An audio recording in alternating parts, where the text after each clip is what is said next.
మిత్రులారా, ఇవాళ మనం మెట్రో రైలు అడిగినాం, మనకేమిచ్చిండ్రా అంటే గాడిద గుడ్డి ఇచ్చిరు. అదొక్కసారి ఇక్కడ ఇచ్చిరు సీనన్నకు, అదొక్కసారి ఇట్లి ఒకటి జీవనాన్న గుడి, ఒకటి జీవనాన్న గుడి.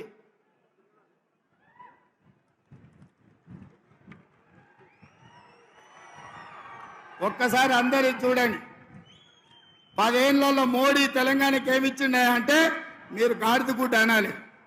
10 ఏళ్లలో మోడీ తెలంగాణకి ఏమిచ్చిండు? మెట్రో రైలు అడిగితే ఏమిచ్చిండు? మూసీ నిధులు అడిగితే ఏమిచ్చిండు?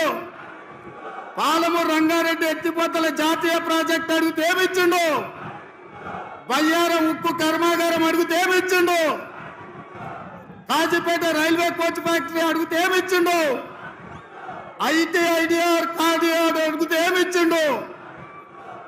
ఇవాళ తెలంగాణ రాష్ట్రానికి మోడీ ఏం తెచ్చిండంటే గాడిద గుడ్డు తెచ్చిండని చెప్పాలి మిత్రులారా. నిన్న మోడీ తెలంగాణకు వచ్చిండు, మనకేం తెచ్చిండు? గట్టిగా ఢిల్లీకి వినిపించాలి. నిన్న మోడీ తెలంగాణకు వచ్చిండు, మనకేం తెచ్చిండు? భారతీయ జనతా పార్టీ తెలంగాణకి ఏమిచ్చింది? అరవింద్ నిజామాబాద్ ఏం తెచ్చిండు? ఈ గాడిద గుడ్డు తెచ్చిన వాళ్ళకు తెలంగాణ ప్రజలు ఓట్లేయాలి.